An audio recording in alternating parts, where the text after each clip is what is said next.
Hello students, let's see this question. The question says read the passage given below and answer the questions.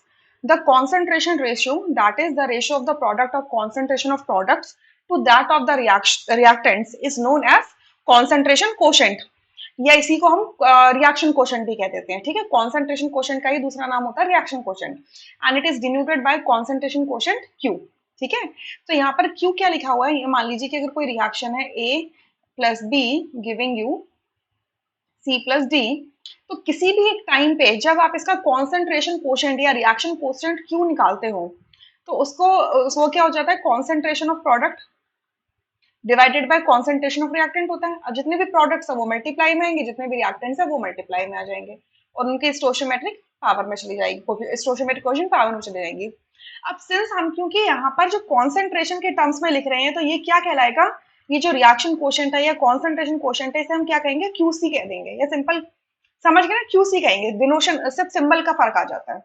it may be noted that Q becomes equal to equilibrium constant K. मतलब जो आपका reaction quotient है वो आपका equilibrium constant के equal आ जाता है K के when the reaction is at equilibrium. जब आप ये जो प्रोडक्ट और रिएक्टेंट के कॉन्सेंट्रेशन का रेशियो अगर ये आप इक्विलिब्रियम पे लेते हो तो उसी रेशियो को हम क्या कह देते हैं, इक्विलिब्रियम कांस्टेंट कह देते हैं. Thus at equilibrium Q is equals to K. अब यहाँ पर आपसे क्या कहते हैं कि for the chemical reaction H2 plus I2 gives you 2HI. देखिए H2 गैस में होता है, I2 वैसे तो इसकी सॉलिड एग्जिस्टेंस होती है बट यहाँ पर ये I2 गैस के फॉर्म में होता है, तो आपको क्या मिल जाता है, 2HI गैस मिल जाता है. ठीक है, सो इस रिएक्शन में सारे के सारे टर्म्स क्या है, गैस में लिखे हुए हैं. ठीक है, H2 gas plus I2 gas is in equilibrium with 2HI gas. ठीक है, अब कह रहे हैं Kp for this reaction is 0.25. इस रिएक्शन के लिए जो Kp है वो कितना है, 0.25 है. Kp का मतलब क्या है, equilibrium constant in terms of partial pressure. मतलब आपका अगर रिएक्शन जो है अगर उसके अंदर स्पीशीज अगर गैस के फॉर्म में प्रेजेंट है या गैस है ज्यादा से ज्यादा तो हम उनका कॉन्सेंट्रेशन लेने की जगह पार्शियल प्रेशर ले लेते हैं. तो जब पार्शियल प्रेशर ऑफ प्रोडक्ट और पार्शियल प्रेशर ऑफ रिएक्टेंट का रेशियो लेते हैं तो उस रेशियो को equilibrium constant in terms of partial pressure बोल देते हैं. ठीक है, कह रहे हैं if 0.4 moles each of H2 and I2 are present and 2 moles of HI are present, then in which direction the reaction proceeds. ठीक है, अब यहाँ पर हम एक काम कर सकते हैं कि देखिए यहाँ पर हमें क्या दिया है, Kp दिया हुआ है. ठीक है, Kp दिया है. दो काम हमसे एक काम कर सकते हैं, हम Kp को Kc में कन्वर्ट कर सकते हैं. क्या, दैट Kp और Kc का रिलेशन क्या होता है, that Kp is equals to Kc into RT की पावर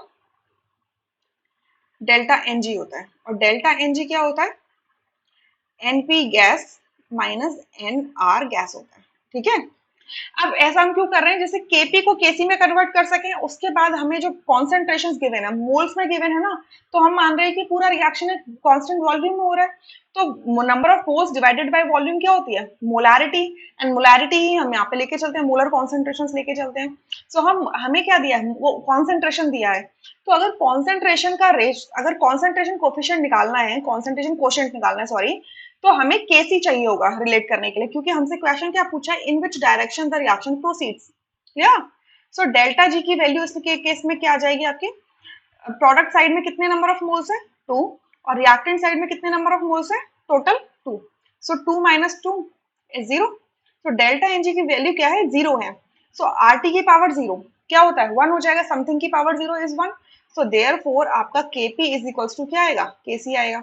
यानी कि Kc की वैल्यू भी क्या है, 0.25 आएगी. ठीक है, अब हम Qc निकाल सकते हैं इस रिएक्शन के लिए, जो गिवन रिएक्शन है इसके लिए Qc निकाल सकते हैं.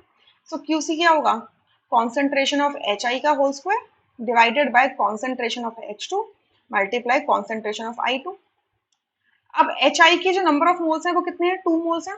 देखिए number of moles divided by volume का स्क्वायर डिवाइडेड बाय H2 के और I2 के दोनों के कितने मोल्स हैं, 0.4 है. सो 0.4 divided by volume multiply 0.4 divided by volume. ठीक है, तो अल्टीमेटली आप क्या देखोगे कि न्यूमरेटर में जो वॉल्यूम स्क्वायर है वो डिनोमिनेटर के वॉल्यूम स्क्वायर से कैंसिल हो जाएगा. ठीक है, फ्रैक्शन के अंदर भी दो फ्रैक्शंस है ना, न्यूमरेटर में डिनोमिनेटर में, तो अल्टीमेटली सॉल्व करके क्या आएगा, 2 into 2 डिवाइडेड बाय 0.4 मल्टीप्लाई 0.4. ठीक है। सो यहाँ से एक डेसिमल गया ऊपर, यहाँ से एक डेसिमल निकला ऊपर गया, ठीक है। ये 2 1 जा 2, 2 2 जा 4, ये 2 से 2 कैंसिल, सो बचा क्या 100/4, दैट इज 25। सो आप क्या देख रहे हो, QC और KC की वैल्यू मुझे मिल गई है। So if QC is greater than KC, QC की वैल्यू कितनी है 25 है, और KC की वैल्यू कितनी है 0.25 है। सो जब भी QC KC से बड़ा होगा तो उस केस में रिएक्शन कहाँ जाएगी, बैकवर्ड डायरेक्शन में जाएगी, बैकवर्ड डायरेक्शन में जाएगी। सो हमसे यही पूछा गया था, बैकवर्ड डायरेक्शन में जाएगी। सो आपका सेकंड ऑप्शन करेक्ट हो जाएगा, rest options are going to be incorrect. I hope you understood this question really very well. Thank you.